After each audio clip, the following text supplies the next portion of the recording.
The NBA season is right around the corner. I'm Nick Whalen from RotoWire. In this video, we're going to discuss a handful of my favorite breakout candidates in fantasy basketball this season.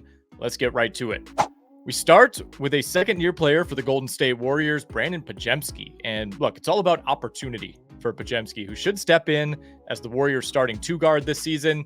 Might have to split minutes with Buddy Hield and DeAnthony Melton, but keep in mind, Podziemski can also play point guard. He even played some small forward last season, so I'm not too concerned about the workload split with Klay Thompson now out of the mix. Podziemski was fantastic as a rookie last season. 12.6 points, 7 rebounds, 5.3 assists, 1 steal, and 1.5 threes in the 25 games in which he played at least 30 minutes. I think that's going to become more routine in year two.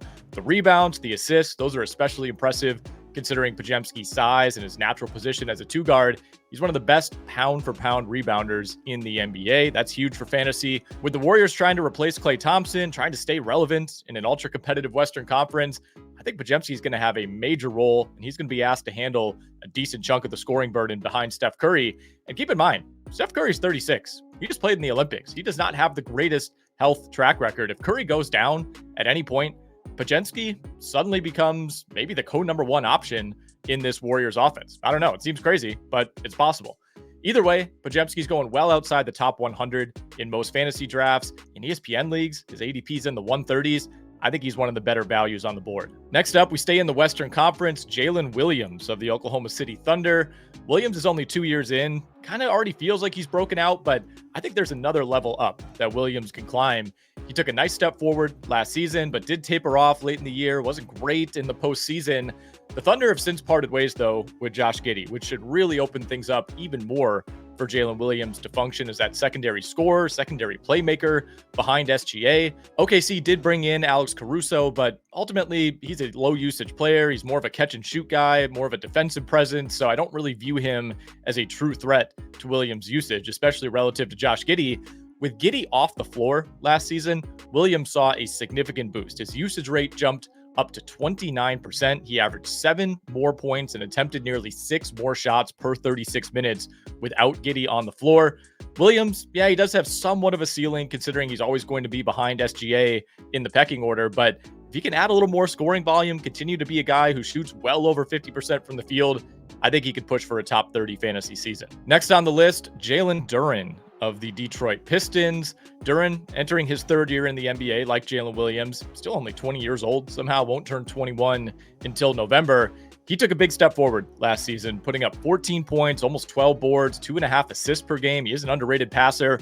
He also took a huge leap as a free throw shooter, which is huge in roto leagues. Shot 61% from the line as a rookie, shot up to 79% a year ago. That is a massive number for a big man. Would like to see Duren block more shots, of course. He's been under 1 block per game in each of his first 2 seasons, but I think that's coming in year 3. And keep in mind, Duren missed a chunk of time last season. He only played 29 minutes per game. I think that number could rise into the low to mid 30s this season. New coaching staff in place in Detroit. They seem to kind of understand where this franchise actually ranks in the NBA hierarchy. They need to develop this young talent like Duren. And Duren also has better talent around him this year. He's not necessarily the focal point of this team. That's Cade Cunningham. And I'm not saying Detroit's going to be a good team by any means. I would never go that far. That would be shocking. But I think Duren could take a big step forward. He could join the conversation as one of the most valuable young assets in the NBA, especially if we see that workload creep up 3 or 4 more minutes per game. All right, before we get to the next names on our list, just a quick reminder, please give this video a like if you're enjoying it and make sure you're subscribed to the RotoWire Fantasy Basketball YouTube channel. We'll bring you a ton of content leading up to opening night. You can find all of our podcasts on the channel. We'll be doing those all through the NBA season. Next up, we're heading back out west. Keyonte George of the Utah Jazz. And this is another player where it's all about opportunity. Much like Podziemski, George entered his rookie season with relatively low expectations, but pretty quickly proved that he was an every night rotation player for the Jazz. This season, George should be entrenched as a starter in that Jazz backcourt. It's among the shallowest in the NBA.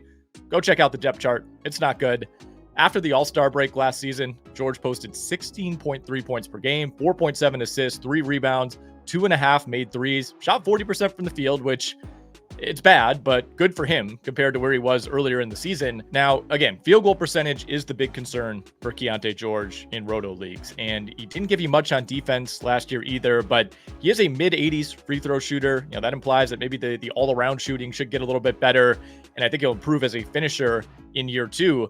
I don't expect Utah to be a playoff team. There could be some shutdown concerns here at the end of the year, especially with Cooper Flagg hanging over the season, but Keyonte George avoided that last season. I mean, guys like Markkanen, Clarkson, John Collins, they were being held out. Keyonte George was not. He was playing through the end of the year. I think the Jazz view George as part of their core going forward. I think they unleash him in a major way in year 2. 2 more players we want to get to, both guards in the Eastern Conference. First up, Immanuel Quickley of the Toronto Raptors. He was one of the centerpieces of the OG Anunoby deal. Quickley should be positioned to start full-time this season, as was the case as soon as he came over from New York last December. He'd been one of the best bench players in the NBA with the Knicks, but after the trade, he put up 19 points, 7 assists, 5 rebounds, almost a steal per game, 42, 40, 84 shooting splits with Toronto. And granted, much of that came without Scottie Barnes, who missed time at the end of the year, but those two did play 20-plus games together, and Quickley still put up 17 points, 6 assists, 4 rebounds, hit 3 3-pointers per game with Barnes in the lineup. So not a massive concern for me as far as Scottie Barnes being back healthy. I will note, you do have to pay up for Immanuel Quickley this season. You're no longer getting him, after pick 100. In Yahoo leagues, his ADP is in the mid-50s. He's going about a round later than that in ESPN. In best ball, he's in the low 50s. So expectations are high for Immanuel Quickley. You're not going to catch anybody off guard necessarily, but the opportunity should absolutely be there in Toronto this season. I do have some minor concerns, about how things will break down with Barnes, Quickley, and RJ Barrett, 3 high usage players. But outside of that trio, Toronto does not have much else. I mean, they did not bring in any significant pieces to threaten Quickley's workload. So I have no problem paying that price on Immanuel Quickley, and if things break right, he could vastly exceed that ADP. The last player on our list, and I'll say this is an obvious one. It would not be a breakout list without Cam Thomas of the Brooklyn Nets. We may be set up for an all-time bad team, good stats season for Cam Thomas. Somewhere, Monte Ellis is smiling down on what Cam Thomas could be. As long as the Nets cooperate and let Cam Thomas cook, there is not much standing in the way here. Dennis Schroeder. Okay, we'll see if Cam Johnson can get back on track. Nick Claxton, yeah, nice player, but far from a high usage guy. This team on paper is going to run through Cam Thomas, and this, I can assure you, is his dream scenario. Thomas already posted a usage rate north of 30% last season. He had a higher usage rate than Trae Young, Jason Tatum, LeBron James, Kevin Durant, Tyrese Maxey. I could go on and on. That number should only rise this season. And for fantasy purposes, Thomas is somewhat of a point specialist. I will say that, but he actually shoots a respectable percentage considering the degree of difficulty of a lot of these shots, takes a ton of contested mid-range jumpers. He's also an excellent high volume free throw shooter, shot 86% at the line last season. He was at 87% 2 years ago, over 5 attempts per game in 23-24, could easily move closer to 6 or 7 attempts per game this season. And Thomas has actually demonstrated some progress as a passer. Yes, he is still a black hole, but he was up to 2.9 assists per game last season. His assist rate has actually risen in each of his first 3 NBA seasons. He's never going to be Rajon Rondo, but he's going to give you more than just high volume points. There's certainly a chance that he could be this year's Jordan Poole, where everybody's in on him and things go awry early on, but the cupboard is just so bare in Brooklyn right now that it's hard to imagine Thomas not running with this opportunity. And yes, the Nets could very well be the worst team in the NBA. Could be some shutdown concerns here. I'm not so sure. They just need to get into that bottom 4, get those top 4 lottery odds. They should have no problem accomplishing that, playing all of their regulars throughout the regular season. All right, those are our breakout players for the 24-25 fantasy basketball season. Let us know. Do we miss anybody? Who do you think will break out this year? Let us know in the comments below. We always love hearing from you. Make sure you're subscribed to the RotoWire Fantasy Basketball YouTube channel and go check out rotowire.com/try, T-R-Y. That'll get you free access to all the content, all the rankings, all the tools on rotowire.com.